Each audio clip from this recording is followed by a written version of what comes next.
स्वागत है एक बार फिर से आप सभी साथियों का दृष्टि पीसीएस की इस नई वीडियो में। मेरा नाम है सलमान और आज इस वीडियो के माध्यम से हम उन सवालों के ऊपर चर्चा करेंगे जो कि बनाई गई हैं ऐसे महत्वपूर्ण खबरों के आधार पर जो बीते हफ्ते सुर्खियों में रही। एपिसोड की शुरुआत करने से पहले एक सवाल हम लोग मानचित्रों के ऊपर भी कर लेते हैं। तो सवाल ये है कि आप सभी को बताना है कि बेगूसराय की सीमा बिहार राज्य के किन किन जिलों के साथ संलग्न होती है। अब यहाँ पर बेगूसराय की अगर हम स्थिति को देखें, कुछ यहाँ पर इस तरह से मानचित्र पर यह स्थित है। अब इससे संलग्न जिलों की अगर बात करें तो आप देखें मुंगेर, लखीसराय, पटना, समस्तीपुर, खगड़िया, तो कुल मिलाकर के यहाँ पर 5 ऐसे जिले हैं जिनकी सीमा जो है बेगूसराय के साथ संलग्न हो रही है।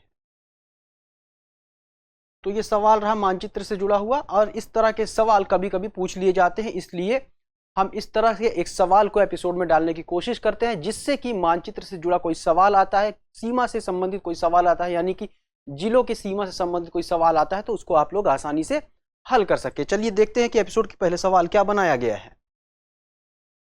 हाल ही में राज्य के कितने जिलों में सिमुलतला जैसे आवासीय स्कूल खोले जाने का निर्णय लिया गया है? विकल्प है 8, 10, 11, उपर्युक्त में से एक से अधिक या उपर्युक्त में से कोई नहीं।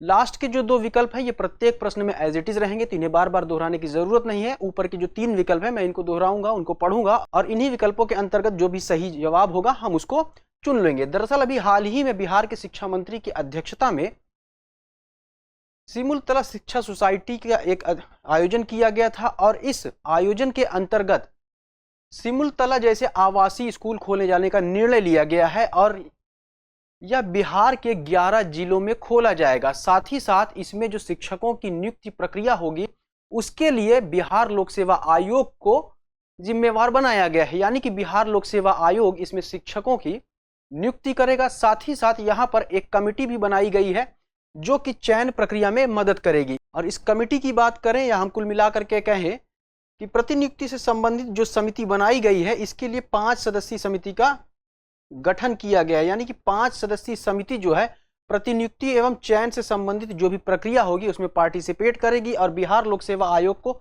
शिक्षकों की नियुक्ति के लिए जिम्मेवार रखा गया है। अब यहाँ पर देखें तो 11 जिलों में सिमुलतला आवासीय विद्यालय की तर्ज पर नए स्कूलों की स्थापना करने का निर्णय लिया गया है। तो यहां से प्रश्न का जो सही उत्तर हो जाएगा ऑप्शन सी हो जाएगा। अगला प्रश्न है श्रम 20 शिखर सम्मेलन का आयोजन कहां किया गया? विकल्प है नालंदा, वैशाली या पटना।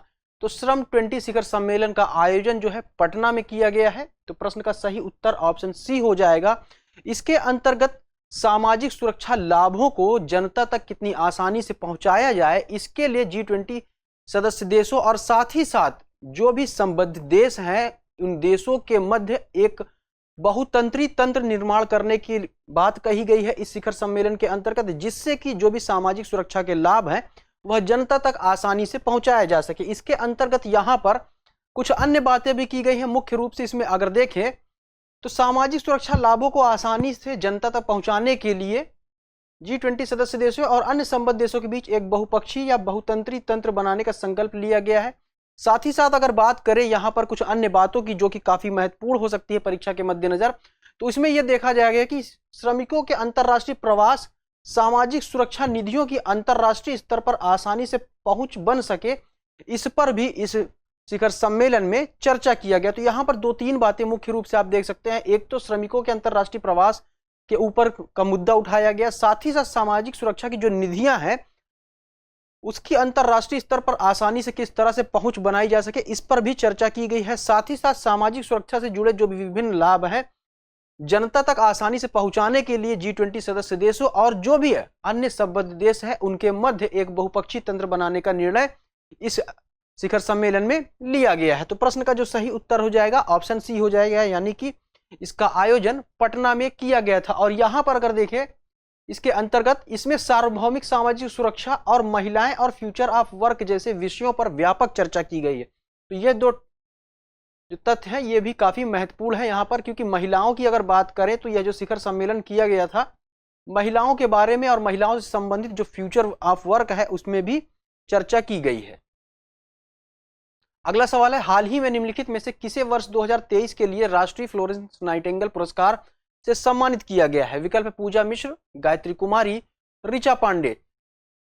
तो स्वास्थ्य एवं परिवार कल्याण मंत्रालय द्वारा वर्ष 1973 में राष्ट्रीय फ्लोरेंस नाइटिंगेल पुरस्कार की घोषणा की गई थी और यह जो पुरस्कार है नर्सिंग से जुड़े जो भी प्रोफेशनल वर्कर्स हैं और नर्सों के लिए दिया जाता है। इसके अंतर्गत जो भी नर्स है या भी नर्सिंग प्रोफेशनल से जो भी जुड़े कार्यकर्ता हैं, समाज को प्रदान की जाने वाली जो सेवा इनके द्वारा की जाती है, उन सेवाओं के लिए उन्हें सम्मान के रूप में यह पुरस्कार प्रतिवर्ष दिया जाता है।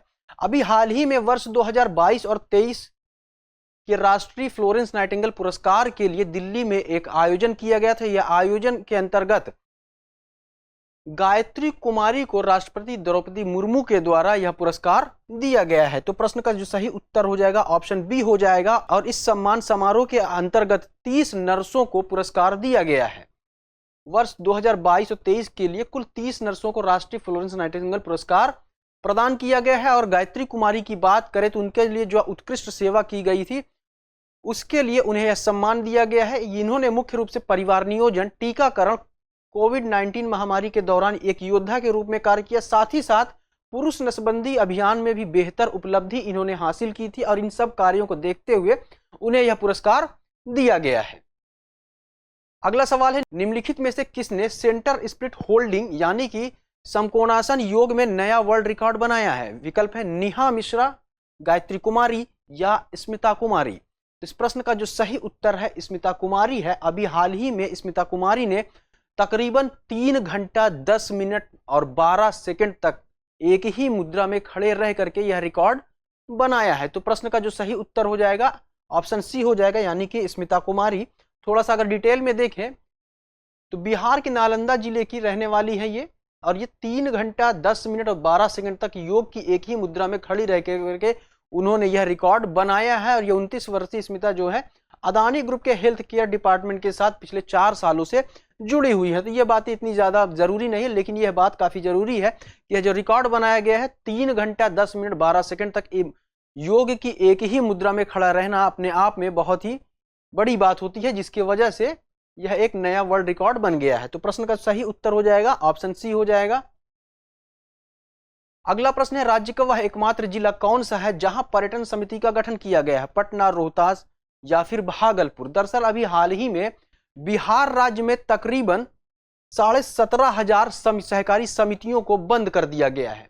अगर सही आंकड़े की बात करें तो 17,491 सहकारी समितियों को बंद कर दिया गया है, और जिससे कि कुल मिलाकर के अब राज्य में 25,487 सहकारी समितियां ही मौजूद हैं। और ये समितियों की अगर बात करें तो मुख्य रूप से पैक्स, डेयरी, मत्स्यजीवी एवं अन्य क्षेत्रों से जुड़ी हुई यह समितियां थी। अगर बिहार राज्य की बात करें, जब इसका बंटवारा नहीं हुआ था तो पूर्व में तकरीबन 43,000 के आसपास सहकारी समितियां थी, लेकिन जब झारखंड और बिहार राज्य का बंटवारा हो जाता है तो बहुत सारी ऐसी समितियां थी जो कि सक्रिय नहीं थी और ना ही इनके द्वारा कोई कार्य किया जा रहा था। तो इस तरह से बहुत सारी समितियों को बंद करने का निर्णय लिया गया है।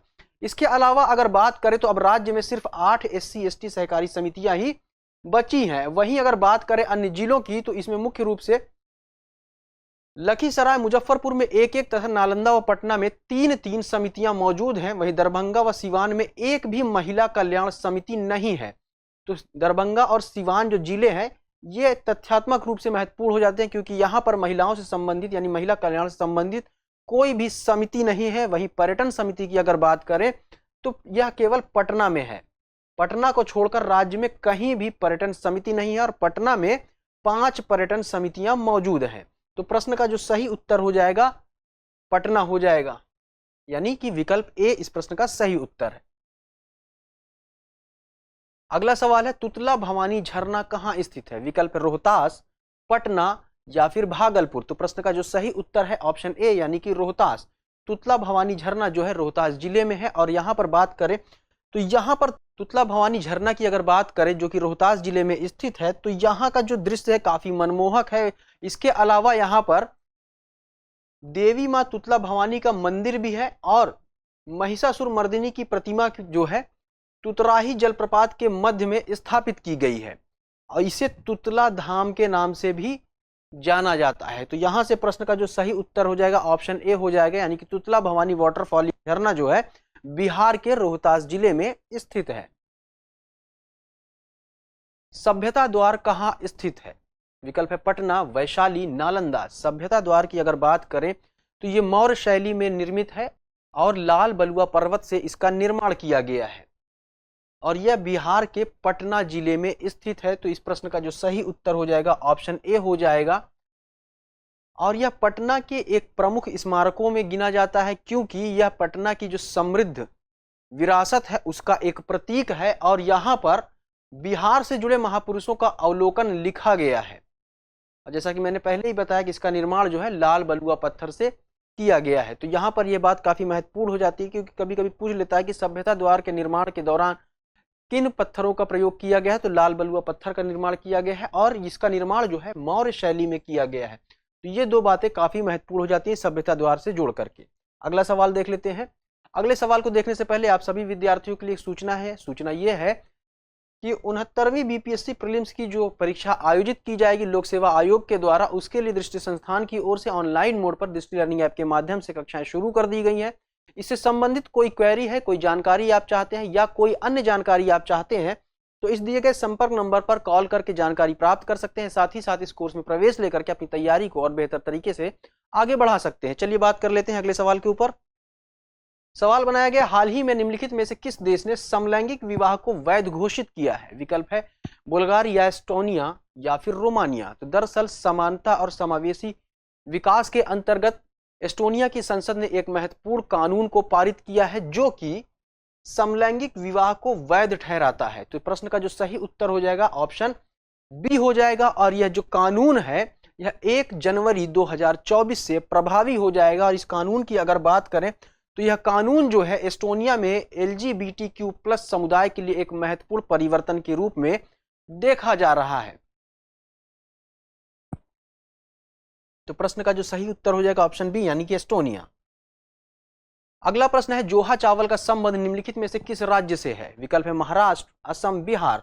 तो जोहा चावल की अगर बात करें तो यह भी हाल फिलहाल में एक बार सुर्खियों में है, जिसकी वजह यह है कि मधुमेह यानी कि डायबिटीज की बीमारी में यह काफी प्रभावी देखा जा रहा है। तो यहां से प्रश्न का जो सही उत्तर है बी हो जाएगा। यह जो जोहा चावल है इसका संबंध असम से है और अभी एक शोध के अनुसार यह देखा गया था कि यह जो चावल है यह ब्लड शुगर को भी कम करता है। डायबिटीज को तो कम करता ही करता है, साथ ही साथ जो हमारे रक्त में शर्करा मौजूद होती है यानी कि ब्लड शुगर है उसके लेवल को भी कम करता है। और यह शोध जो किया गया है institute of advance study in science and technology IASST द्वारा किया गया है। और इस शोध में एक खुलासा यह भी किया गया है कि जोहा चावल में 2 अनसैचुरेटेड फैटी एसिड पाई जाती हैं जिसे हम हिंदी में असंतृप्त फैटी एसिड भी कहते हैं। और यह 2 फैटी एसिड कौन कौन सी है?